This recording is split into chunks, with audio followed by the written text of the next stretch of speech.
Alright, hey guys, what's going on? It's another Monday, and you know what that means. It's another Murderous Monday.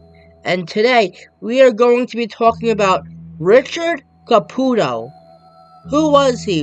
What was his early life like, and why and how did he become so evil? I will answer that and more in this video as I take you down the perspective mind of a serial killer. Date of birth, 1949. We still don't know the day, though. Aliases and nicknames: the Lady Killer. Characteristics: he had visions and heard noises. Number of victims: 4. Date of murders: 1971 to 1977. Date of arrest: January 18th, 1994. Murder method: stabbing and strangulation. Crime location: New York, California, and Mexico. Status: sentenced to 25 years but died due to a heart attack in prison in October of 1997. Background: Caputo was born in Mendoza, Argentina in 1949, and he spent his childhood there. He was described as an athletic boy who loved swimming and running. At one point, he had become quite an accomplished expert in martial arts.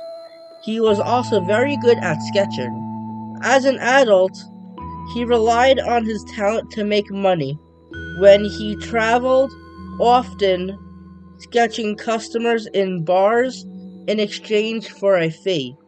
Caputo went to work in New York in 1970 on a 6-month visa. At that time, his visa was granted because he had no prior history of criminal activity or mental health problems in his background. He began working as a waiter in various restaurants, and eventually he was hired by the Plaza Hotel as a custodian.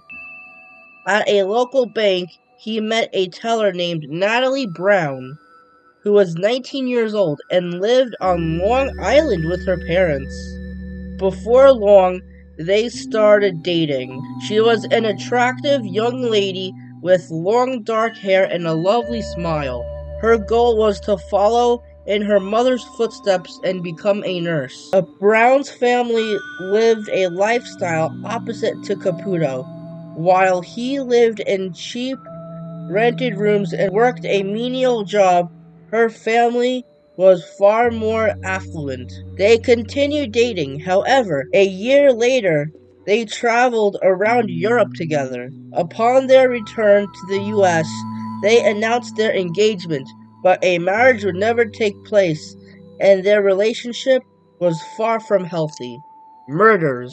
Natalie Brown, 19, was found stabbed to death on July 31st, 1971. Caputo was immediately suspected and arrested. He was deemed incompetent to stand trial, and he was instead sent to Mattawan State Hospital for psychiatric treatment. There he was under the care of Judith Becker, a psychologist at the prison hospital. Caputo was moved to the Manhattan Psychiatric Center on October of 1973 and was occasionally giving furloughs from the hospital. Often, he would turn up at Judith Becker's home, and she tried to be friendly with him. But on October 21st, 1974, her body was found beaten and strangled to death. Caputo was again an immediate suspect, and police began to look for him. Caputo went to San Francisco to evade capture, and there he killed another woman. Barbara Taylor was found beaten to death in 1975. Her boyfriend was suspected of the crime. When a photo of the man was circulated, it was found that he resembled Caputo, although a different name had been used. Once again, Caputo was on the run. This time he went to Mexico City.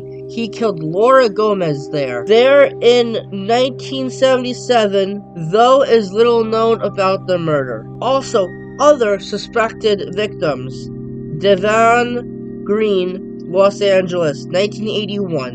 In 1983, Jacqueline Bernard, 64, from New York City. Arrest and trial. Caputo managed to stay undetected for almost 20 years, and he would have continued to get away with the murders if he hadn't turned himself in. On January 18, 1994, Caputo, while recalling his crimes, claimed he had an alternate personality and that he was terrified of this murderous personality coming back. He was deemed fit to stand trial and was found guilty of committing 2 of the murders. He was sentenced to 25 years to life in prison. The outcome: Caputo died in prison in 1997 after suffering a fatal heart attack, and he was 48 years old. Trivia. Quotes by Caputo: I turned myself in order to avoid any more killings. When I did what I did, I was sick, and I hope that I can be cured while I am incarcerated. That's all I have to say. Now, before we leave off of this video, I want to give you guys a hint on who I'm going to be doing next. The hint for this guy is date of birth December 26th, 1950. Characteristics: rape and robbery. Number of victims: anywhere between 3 to 18, or it could be over 18. Crime location: Washington, California, and Oregon. Status: sentenced to life imprisonment plus 90 years. I like to thank this book, the Big Book of Serial Killers, an encyclopedia of serial killers. 150 serial killers of the world's worst murderers by Jack Rosewood and co-author Rebecca Lowe. And if you guys like this type of content, please like, comment, and subscribe, and I'll catch you in my next video. Peace.